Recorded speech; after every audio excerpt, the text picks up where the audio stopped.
in fact, I think it was in the fall, that I got out of my car, I walked to the front of my house, and all of a sudden I feel a hand on my shoulder.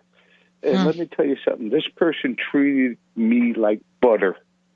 I'm 64, I'm a little frail. Like butter? And usually butter means good, but you meant like crap, right?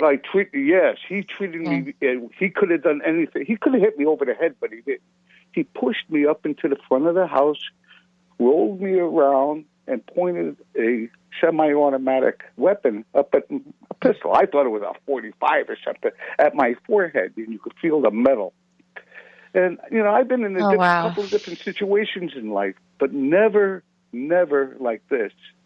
And he's trying to go through my pockets, and I have my hands in my pockets, and I have no money. I have nothing. And he's a young kid, and he backs up, and all I do is I see him, but my concentration is on this gun. And I'm frail. If he shot the gun, I don't know, just, God, what would happen.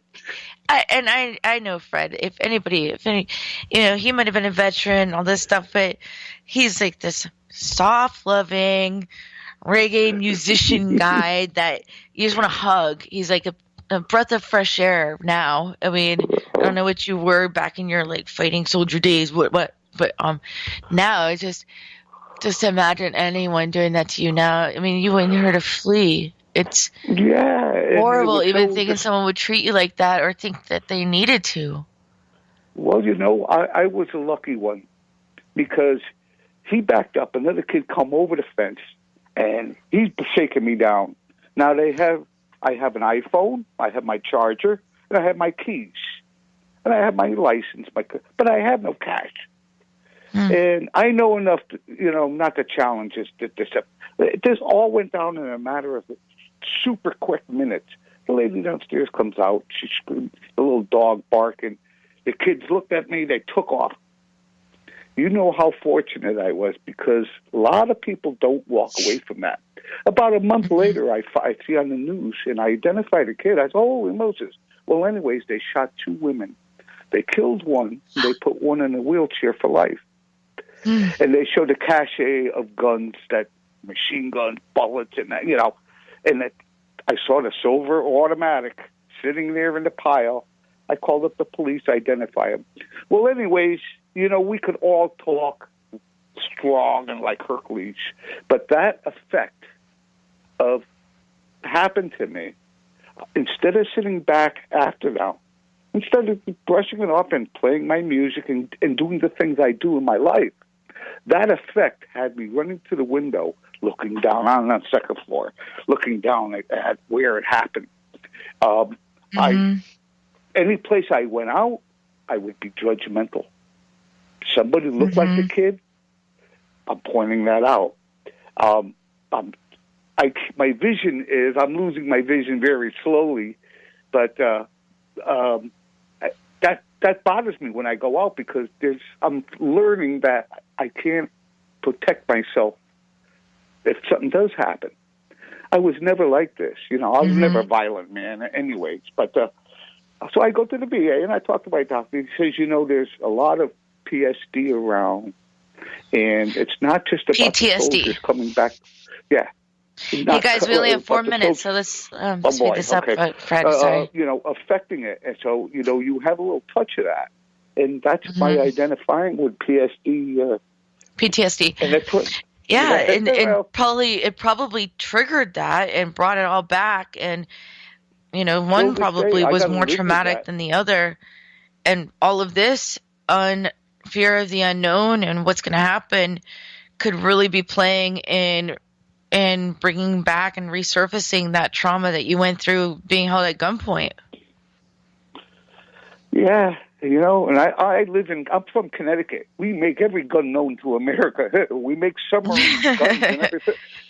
Tanks and airplanes. We have Sikorsky about 10 miles away from where I live. And, it's just that we all geared up for war. And now this pandemic comes by. Well, this is the ugly truth about ourselves. I mean, how do we treat each other when we go to the store, or do we help people, our neighbors? It used to be a time you could help somebody across the street. Today, you can't do that. You don't even know. Ed, did you have something you wanted to say? We only have a few minutes left. Yeah, when you were discussing the response by citizens between the two, the 9/11 response, and then today, with the virus and everything, the thing is that 9/11 had a face. It actually had a couple of faces. It had live TV of planes being flown into buildings falling down. We all wanted to fly our flag, jump in an F-16, and go find Osama bin Laden ourselves. With this thing today, we don't have a face. We actually have people that are being paid to stay home by the government, and they're feeling inconvenienced because they can't go out on a boat. Well, they can't hang out more than 10 people. And there's no way to really get a fix on what is the true number. What could we hear? One report, first one guy comes out and says 6 million Americans are going to die, and then it went down to 200,000, and went to 100,000. Now today, we're down to 60,000. So we don't know.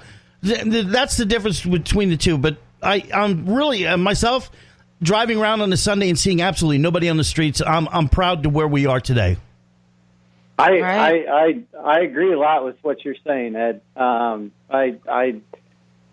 find it frustrating that we don't have a clear, concise message of what's going on, but at the same time, I'm incredibly proud of what people are trying to do on their own in lack of that clear, concise message and way forward. Absolutely. It's truly amazing. I just wish we could keep it every single day moving forward. I'm going to close on that, Eric, moving forward every single day. And I'm so sorry. We have 1 minute. Fred, thank you so much for calling in. And Eric, so much for your time. And we have so much more to talk about, but we're out of time and I have to wrap up. And Ed, thank you so much for everything today and helping with the show, and for your perseverance in not giving up and keeping the news out there and everything.